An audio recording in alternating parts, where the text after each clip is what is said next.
Good morning students. Last lecture में हम presidents के पावर के बारे में डिस्कस किया था, जिसमें हमने उनके जो पावर्स एज एन एग्जीक्यूटिव उनके पास क्या पावर्स हैं, ओके, जो कि ऑर्डिनरी कंडीशंस होती हैं उन दौरान उनके क्या क्या पावर्स है, इसके बारे में जाना था। आज हम जानेंगे एमरजेंसी पावर इन और ड्यूरिंग इमरजेंसी। ओके, प्रेसिडेंट जो है वो इमरजेंसी लागू कर सकते हैं जब उन्हें ऐसा लगता है कि देश में कोई फाइनेंशियल प्रॉब्लम हो या कोई वॉर की जैसी सिचुएशन हो या इंटरनल जो हमारे अफेयर्स हैं उनमें कुछ ज़्यादा परेशानी आ रही हो, आर्म अप स्प्रिंग्स हो रही हो, लाइक सेना में लाइक मिलिट्री जो है वो गवर्नमेंट के अगेंस्ट हो रही हो, तो उन केसेस में जो है प्रेसिडेंट जो है वो इमरजेंसी लगा सकता है। या फिर कॉन्स्टिट्यूशनल फेलियर हो बाय एनी स्टेट गवर्नमेंट या फिर बाय द कंट्री की जो उस समय की जो गवर्नमेंट है वो प्रॉपरली कंट्री के डिसीजंस प्रॉपरली नहीं ले पा रही है या उसको प्रॉपरली गवर्न नहीं कर पा रही है एज़ पर द कॉन्स्टिट्यूशन, तो उन केसेस में जो है प्रेसिडेंट जो है इमरजेंसी डिक्लेयर कर सकता है। बट जो इमरजेंसी डिक्लेयर करना होगा तो उनको advice of the cabinet ministers की एडवाइस के उससे ही करना पड़ेगा। और उसके साथ साथ रेक्टिफिकेशन, यानी कि जो दो हाउसेस है हमारे सदन है, लोकसभा एंड राज्यसभा, 1 से 2 महीने के बीच में वहाँ से रेक्टिफिकेशन आएगा कि यस आपने जो करा वो सही करा या गलत करा। अगर वो 1 से 2 महीने में अगर हाउसेस जो हैं वो उसको गलत साबित कर देते हैं कि नहीं आपने ये बहुत means the decision is not good for the country and जो हमारे लोकसभा लीडर्स है वो अगर एम्फेसिस कर डालते हैं कि नहीं हम सिचुएशन को अंडर कंट्रोल ला रहे हैं तो इमरजेंसी को हटाई जाती है। बट लेकिन यही नियम है कि अगर इमरजेंसी डिक्लेयर हो जाती है तो प्रेसिडेंट खुद डायरेक्टली इमरजेंसी डिक्लेयर नहीं कर सकता, वो कैबिनेट मिनिस्टर की एडवाइस से इमरजेंसी डिक्लेरेशन करनी पड़ती है। उसके साथ साथ हाउसेस में 2 महीने का समय रहता है, उसमें जो हाउसेस ऑफ द पीपल होते हैं, राज्यसभा पीपल हैं, वो उसमें कुछ भी रेक्टिफिकेशन ला सकते हैं। ओके, अब इस दौरान जो भी पावर रहती है ऐसे इन सर्कमस्टांसेस में वो पार्लियामेंट की जो भी पावर्स होती है वो प्रेसिडेंट के अंडर में रहती है। वो पूरे कंट्री को गवर्न कर सकते हैं, पूरे कंट्री में कोई भी डिसीजन इम्प्लीमेंट कर सकते हैं। यूनियन गवर्नमेंट जो है मतलब जो प्रेसिडेंशियल रूल में वो स्टेट गवर्नमेंट को दिशा निर्देश दे सकती है। फिर उसके बाद में सेकंड एक और आता है जिसमें किसी पर्टिकुलर स्टेट में जब प्रेसिडेंशियल रूल लगता है, जिसको हम राष्ट्रपति शासन हिंदी में आपने सुना होगा। जब भी कोई ऐसी स्थिति बनती है स्टेट में जब वहाँ पे जो गवर्नमेंट है वो स्टेबल नहीं हो पाती, जैसे लाइक कोएलिशन गवर्नमेंट है, किसी पार्टी ने लाइक दो या तीन पार्टी ने मिलकर गवर्नमेंट बनाई, पर लेकिन उनमें से एक पार्टी जो है उसने अपना जो समर्थन है वो जिस भी पार्टी से उससे हटा लिया गया है, तो क्या होता है कि उस दौरान फिर वो जो गवर्नमेंट है वो अनस्टेबल रह जाती है बिकॉज उसके पास मेजोरिटी नहीं है ना। तो उस दौरान जो है गवर्नर जो होता है वो रिपोर्ट भेजता है प्रेसिडेंट को दैट जो भी गवर्नमेंट है वो अब इस पोजीशन में नहीं है कि वो एक स्टेबल गवर्नमेंट फॉर्म कर सके, तो उस दौरान वो वहाँ की गवर्नमेंट को भंग कर देते हैं।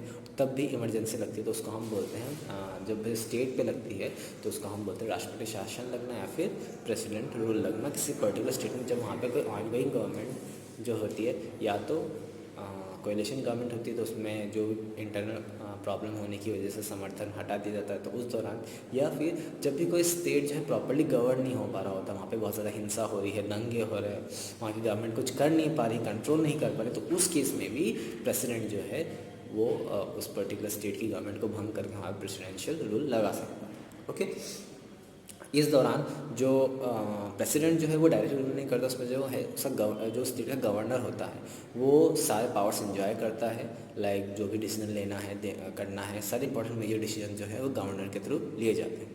थर्ड आता है कि जब भी कोई फाइनेंशियल इमरजेंसी देश में उत्पन्न हो जाए उस दौरान भी प्रेसिडेंट जो है वो इमरजेंसी लगा सकता है या लागू कर सकता है।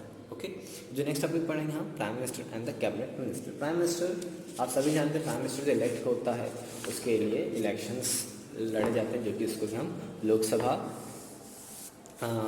इलेक्शंस के नाम से जाना जाते हैं। और जो भी पार्टी जीतती है उसके जो लीडर होते हैं वही बेसिकली प्राइम मिनिस्टर बनते हैं। प्राइम मिनिस्टर जो होते हैं उसको अपॉइंट कौन करवाते हैं? प्रेसिडेंट ही करवाते हैं। बट लेकिन प्रेसिडेंट ये पूछते हैं that either you have a special majority और नॉट, मतलब उनका आपको मेजोरिटी है नहीं है, ये जो है उस पर्टिकुलर दल के जो नेता होते हैं, जो भी पार्टी जीतती है, वो अपनी मेजोरिटी को साबित करती है विद देयर मेंबर्स जो है एमपी, जो लोकसभा के जो उनके जीते हुए मेंबर्स है, वो सब एक जगह इकट्ठे होते हैं, अपना समर्थन देते हैं पर्टिकुलर पर्सन को कि he will be our next prime minister since he is the head of the party. और उस हिसाब से जो प्रेसिडेंट जो है वो थिंग सेरेमनी करवा के प्राइम मिनिस्टर को अपॉइंट करवाते हैं। Then comes the power of the prime minister. Okay, सबसे पहले वो लीडर रहते हैं हाउस ऑफ द पीपल के, since he is the governing body है और लोकसभा चुनाव में उनकी पार्टी जीती है, तो ही is the leader of the house जब भी वो प्राइम मिनिस्टर बने हैं। ओके, इसके साथ साथ वो अपने कैबिनेट मिनिस्टर्स हैं, कोई भी बिल प्रेजेंट करना रहता है वो सब उनके डायरेक्शन में ही किया जाता है, कोई भी उसमें एनुअल बजट जो प्रिपेयर किया जाता है उनके दिशा निर्देश के अनुसार ही प्रेजेंट किया जाता है, उनके मार्गदर्शन के बेसिस पे ही गवर्नमेंट जो है पूरी रन करती है प्राइम मिनिस्टर। ओके, जो कैबिनेट मिनिस्टर्स होते हैं लाइक यूनियन मिनिस्टर, किसी को लाइक होम मिनिस्टर देना, किस मिनिस्टर को डिफेंस मिनिस्ट्री अलोकेट करना, किस मिनिस्टर को कोल मिनिस्ट्री अलॉट करना, एग्रीकल्चर मिनिस्ट्री अलॉट करना, ये सारे जो फॉर्मेशन करना कैबिनेट मिनिस्ट्री का वो किसके अंडर में रहता है? प्राइम मिनिस्टर के अंडर में रहता है। दैन कोई भी डिपार्टमेंट में चेंजेस करना है या किसी पर्टिकुलर डिपार्टमेंट में इस पर्टिकुलर मिनिस्टर को भेजना है, वहाँ से उसको चेंज करना है, सारी पावर जो रहती है प्राइम मिनिस्टर के हाथ में रहती है।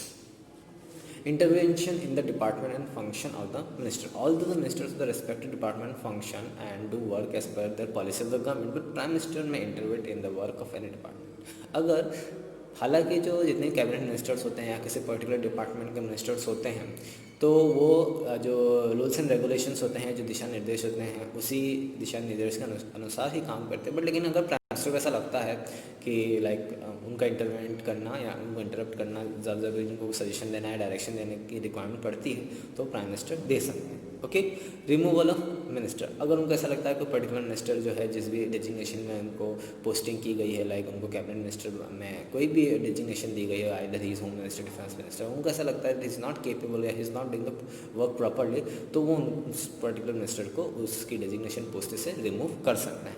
Preside over the meeting of the cabinet. The prime minister preside over the meeting of the cabinet. The prime minister also approve the subject to report up to the before the cabinet. Normally in case of difference of opinion decisions are taken by majority decision is deemed to be unanimous decision. अब preside over the meeting the cabinet, जब भी कोई फैसला लेना होता है तो cabinet ministry संबोधित करते हैं, वहाँ पे उन पर्टिकुलर सब्जेक्ट्स पे डिस्कशन होता है और most of the time cabinet minister जो होते हैं वो अप्रूव कर ही देते हैं। बट लेकिन इन केस ऐसा लगता है कि मतलब कि वहाँ पे कुछ कॉन्फ्लिक्ट्स आ रहे हैं या डिफरेंसेस आ रहे हैं, तो वहाँ पे फिर वोटिंग की जाती है। जो मेजोरिटी ऑफ द पीपल जो वोट करते हैं कि like they are either favour or not favour, तो उस बेसिस पे डिसीजन लिया जाता है। Work relating to appointments. The President of India has powers of making appointment, but all appointments are made only on the advice of the Prime Minister. अब जैसे हमने थोड़े समय लास्ट सेक्शन में पढ़ा था कि प्रेसिडेंट जो है उनके पास अथॉरिटी रहती है कैबिनेट मिनिस्टर्स को अपॉइंट करने की, पर लेकिन वो डायरेक्टली नहीं करते, उनको प्राइम मिनिस्टर सजेशन देते हैं कि that particular minister will be that minister या particular person will be having the charge of that particular ministry. तो ये सारे जो रहते हैं ये सब प्राइम मिनिस्टर ही के एडवाइस पर ही प्रेसिडेंट जो है वो अपॉइंट करते हैं।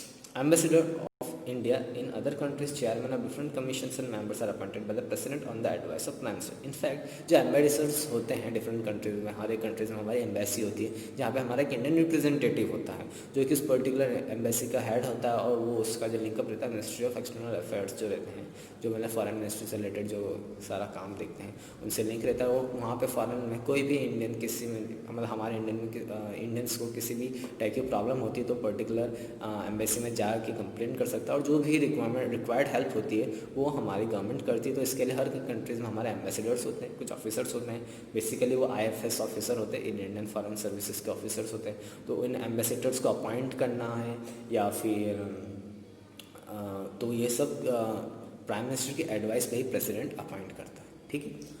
Authorise spoke person of the government. हर एक गवर्नमेंट के एक ऑथराइज स्पोक पर्सन होता है जो कि गवर्नमेंट के बिहाफ पर बोलता है।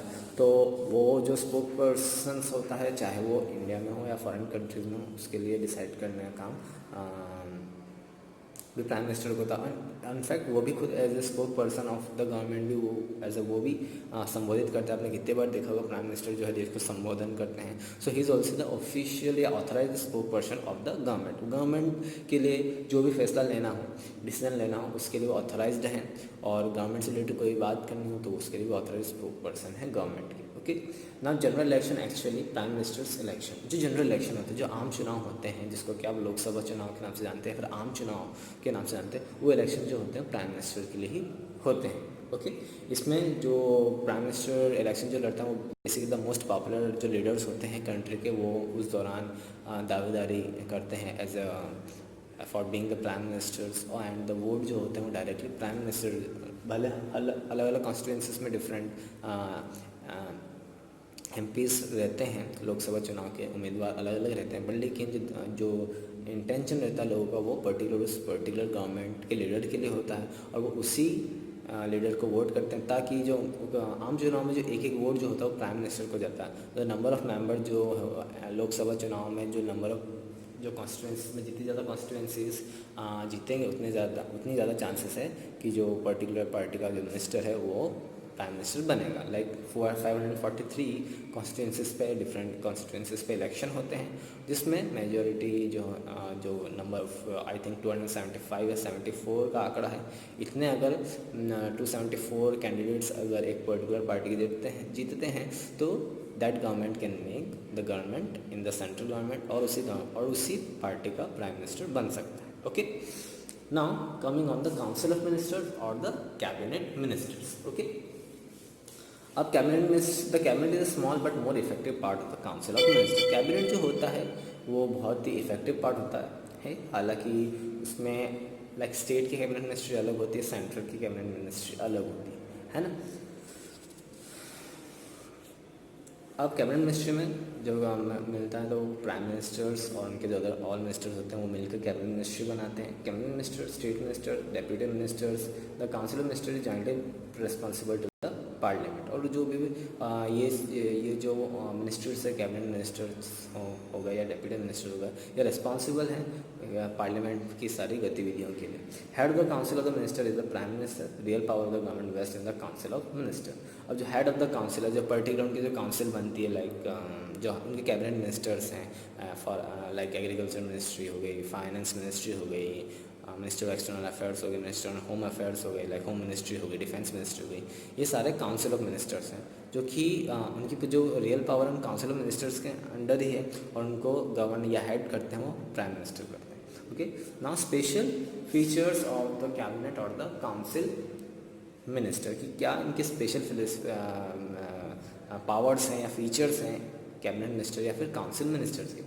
Supremacy of the prime minister, the prime minister is the head of the council of the ministers. He or she presides over the meeting of the Council of Ministers, selection of ministers, distribution of work among them, for their removal for their post is the privilege of the Prime Minister. He or she plays an important role in framing the policies of the government. No member of the cabinet can act against the wishes of the Prime Minister. अब supremacy cabinet ministers के ऊपर prime minister की रहती है, वो जिसे चाहे उसे कैबिनेट मिनिस्टर अपॉइंट कर सकता है। उनको ऐसा लगता है कि पर्टिकुलर पर्सन नॉट एलिजिबल तो उन्हें हटा भी सकता है उस पोस्ट से। इसके साथ साथ कहीं ना कहीं इंपॉर्टेंट रोल प्ले करते हैं प्राइम मिनिस्टर, जो भी पॉलिसीज फ्रेम करना हो। कोई भी मेंबर जो कैबिनेट मिनिस्टर वो उनके विश के अगेंस्ट, उनके अगेंस्ट काम नहीं कर सकता है, उनके दिशा निर्देश के अनुसार ही काम करना पड़ेगा। जॉइंट रिस्पॉन्सिबिलिटी है सेकंड, कि उनके पास joint responsibility, like council of minister jointly responsible to the parliament. जो काउंसिल ऑफ मिनिस्टर्स है वो पार्लियामेंट के लिए भी रिस्पॉन्सिबल है, लाइक जैसे प्राइम मिनिस्टर रिस्पॉन्सिबल है for the formation of the parliament और उसकी कार्रवाई के देखभाल के लिए, और एड्रेस करते हैं वो कि जो भी गवर्नमेंट से रिलेटेड जो भी फैसले रहते हैं उसके लिए वो जिम्मेदार है। ठीक वैसे ही कैबिनेट मिनिस्टर्स आर ऑल्सो, वो भी जिम्मेदार हैं किसी पर्टिकुलर फैसले में पार्लियामेंट में। Okay. For any act of a minister, only minister of the concern department is not responsible, but the whole council of minister is responsible for the act, है ना। केवल पर जैसे लाइक मैं फॉर एग्जांपल बोल रहा हूँ, लाइक फाइनेंस मिनिस्ट्री ने कोई डिसीजन लिया है ना, किसी भी बिल या एक्ट या लॉ के लिए, तो केवल फाइनेंस मिनिस्ट्री ही इन्वॉल्व नहीं है, मतलब रिस्पॉन्सिबल नहीं होगी। वहाँ पे जो पूरी काउंसिल ऑफ मिनिस्टर्स है, चाहे वो वेरियस डिपार्टमेंट, चाहे वो डिफेंस मिनिस्ट्री के मिनिस्टर हो या एग्रीकल्चर मिनिस्ट्री है, सभी बराबरी के हिस्सेदार होंगे, रिस्पॉन्सिबल होंगे उस पर्टिकुलर डिसीजन के लिए। Even the prime minister will also responsible that particular decision. Secrecy, whole proceedings of the cabinets are secret. Okay. जितनी प्रोसीडिंग्स हुई जाती है वो सारी सीक्रेट रहती है, लाइक जैसे लाइक बजट आने वाला रहता है तो किसी को नहीं पता है क्या होने वाला है, वो सीक्रेट ही रहता है। हालांकि the cabinet minister knows, but लेकिन किसी को सामने वो रिवील नहीं करते हैं। Okay, no minister can make it public, okay, कोई मिनिस्टर इसको पब्लिक नहीं कर सकता है, ओके। नाउ और minister has to take oath of secrecy before taking over the post, और इसी के लिए उनको शपथ ग्रहण करवाई जाती है, और यही कारण उनको शपथ ग्रहण करवाना, ताकि वो इस बात की कसम या ओथ ले सके दैट वो हर सारे जो अफेयर्स होंगे या जो भी बातें रहेंगी, जो वर्क से रिलेटेड जितने भी अफेयर्स होंगे उनको सीक्रेट रखा जाए, okay. Powers of the council of ministers, okay. Now powers of the council of ministers की क्या क्या पावर्स रखते हैं काउंसिल मिनिस्टर, तो उसमें फॉर्मुलेशन, कोई भी पॉलिसी को फॉर्मुलेट करना हो, चाहे वो इकोनॉमिकल बेसिस पे हो, चाहे वो फॉरेन पॉलिसीज हो, चाहे वो पॉलिटिकल पॉलिसीज हो, चाहे वो डिफेंस पॉलिसीज हो, वो सारे फॉर्मुलेशन उन पॉलिसी को करने का powers in council of ministers को रहता है। Matters related to the appointments, okay, जैसे लाइक गवर्नर, किस गवर्नर को अपॉइंट करना है, किस एम्बेसडर को अपॉइंट करना, पर्टिकुलर डिपार्टमेंट का चेयरमैन कौन होगा, वेरियस जो कमीशंस के जो हेड होते हैं, चेयरपर्सन होते हैं, उनको किन को बनाना है, ये सब कुछ जो होता है डिस्कस किया जाता है with the council of ministers. तो कहीं ना कहीं मैटर रिलेटेड टू अपॉइंटमेंट भी एक टाइप की इनके पास पावर है, ओके।